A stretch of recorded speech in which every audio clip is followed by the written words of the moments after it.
Поради тази причина ние отговаряме на конкретни жалби на конкретни граждани.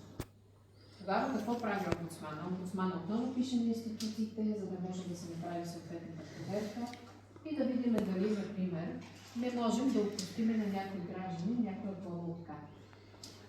И веднага ви казвам конкретен случай за една дупка.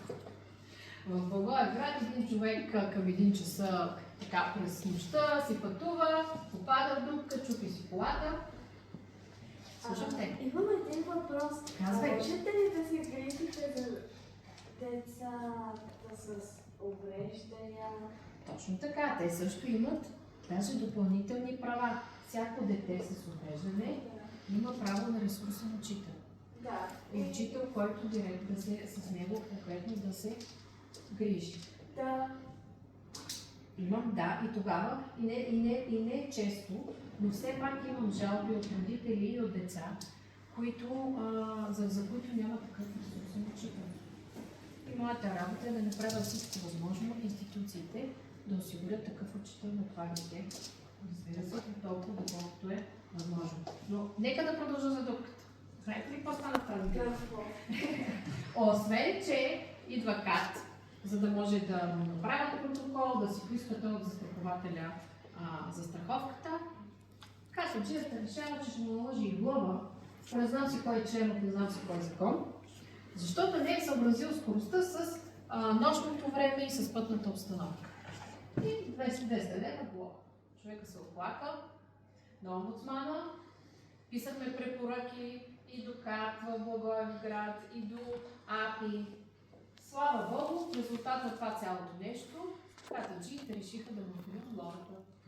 Ето нещо, което може да направи омбудсмана и за всеки отделен човек. Искам сега малко да ви раздвижа. Колко са? 2, 4, 6, 8, 10 деца и по един така. И аз сега на 3 масички да се съберете по колко 12 ли ги изборихме? По така, но искам да се разбъркате. Да, по 4 човека. Да ви броя ли 1, 2, 3 или 1, 2, 3 или ще се разбъркате? Първи, втори, айде. Първи, втори, трети, първи, втори, трети, първи, втори, трети, първи, втори, трети. Хайде сега, единичките да дойдат ето тук, или ето там даже, двойките да останат тук, а тройките да дойдат ето тук. Айде. Я малко се раздвижете. Ти кой номер беше? 2 или 1? 2. Значи 2 идват тук, единичките там, двойките тук, тройките тук. И ви давам 2 единички, не може тук. Така. И ви давам 2 минути да се запознаете, защото това сте от 2 различни училища. Да. Ти коя беше? Единичка? Сядай там. Да. Хайде, запознайте се. Дава ви 2 минутки. Иван е ученик в 12 клас и е избран за председател на ученическия съвет. Имате ли ученически съвети във вашите училища? Даже и председател. Даже си имате и председател. Здравей!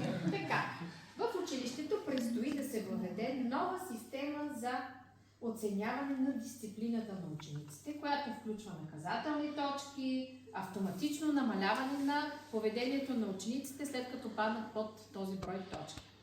Иван и ученическия съвет смятат, че мярката е прекалено строга и не е обсъдена с учениците, както изисква училищният правилник. Той организира среща в голямото междучастие, на която учениците да обсъдят предложението. Директорът обаче забранява, защото казва, че така се нарушава учебния процес, учениците нямат право да провеждат събрания без разрешение и на следващия ден Иван получава предупреждение за преместване в друго училище за подбуждане на неподчинение. Така. Иван подава жалба до омбудсмана, твърдейки, че са нарушени правата му, защото не му дават възможност да участва в училищния живот. Освен това, не му дават право да си изрази свободно мнението. И не на последно място, защото са му наложили произволно наказание, което не е обосновано или мотивирано. Училищната администрация твърди, че е действала в рамките на закона и че дисциплината е приоритет за училището. И каква е ролята на омбудсмана? Той трябва да прецени има ли нарушение на правата на ученика и да отправи препоръка към директора на училището. Така. Сега. Вие ще играете Иван. Не, айде вие да сте председателя. Защото сигурно сте председател. Да, също той е председателя Иван. Така. И искам тук съвсем накратичко за няколко минутки да обсъдите какви ще са аргументите на Иван да се защити, когато отиде при омбудсмана да защити неговата теза. Нали така? Добре.